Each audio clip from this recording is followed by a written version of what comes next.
the former cricket star who was the very popular prime minister, forget if it's prime minister or president, popularly elected prime minister leader of the Pakistan government, who since has been sentenced to 14 years on 2 absurd charges, crimes that he couldn't possibly have committed.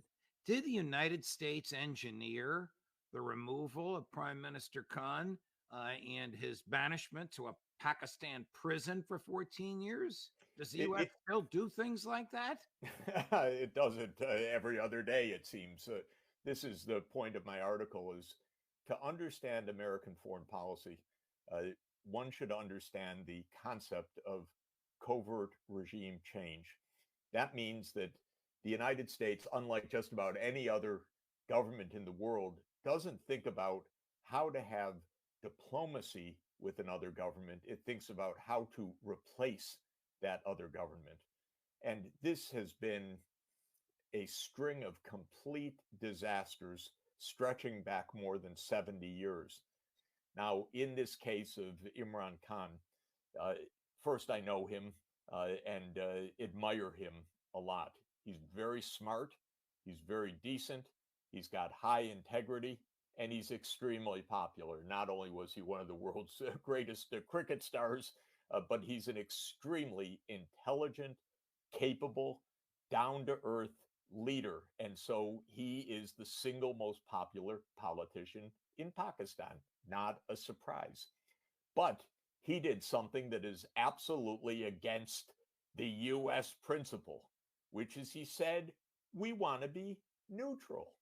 Can you imagine? He said, we want to be friends with the United States, but also Russia and China and other countries.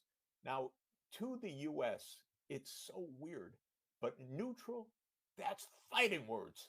How can you be neutral? Either you're with us or you're against us. And when Imran Khan said, I want to be neutral, the U.S. ambassador characterized it as aggressive neutrality. It's almost a joke. Wow.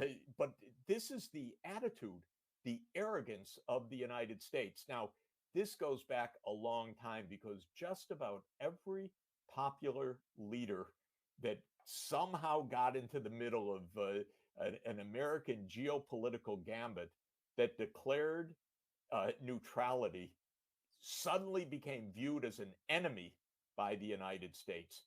And there's a whole litany, a whole history. I've studied this deeply for decades, and I've actually watched it close up. So what happened here was that when the special military operation took place, began on February 24th, 2022, Imran Khan was pressed by the US and Europe, condemn Russia.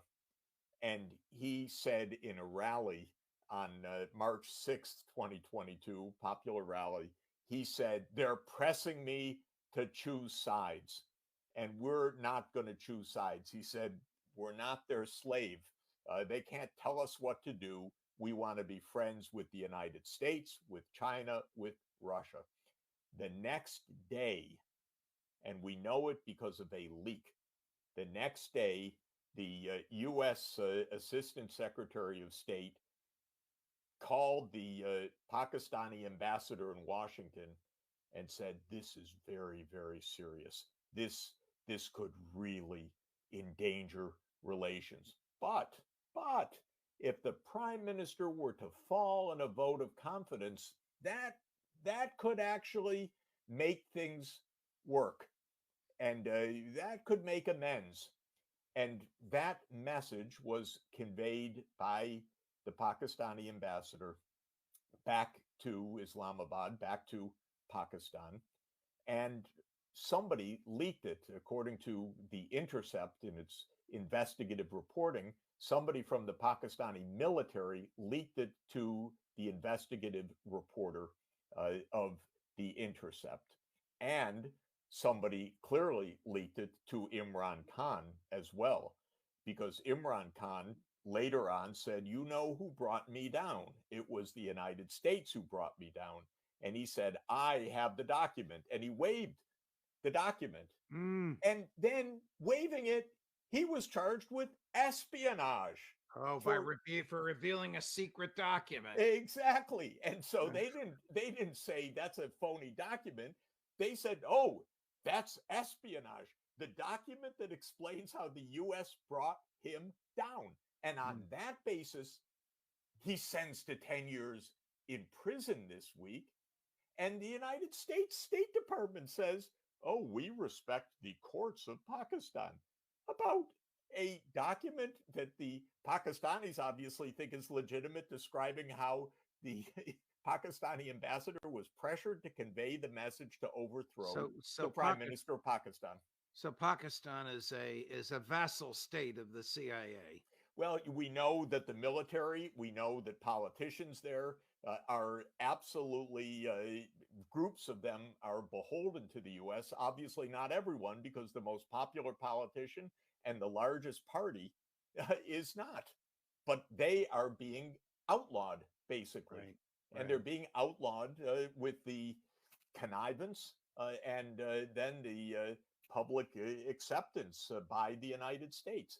This is American foreign policy. People should understand this. The idea is that the US wants to decide who governs any other country if that country is challenging the US.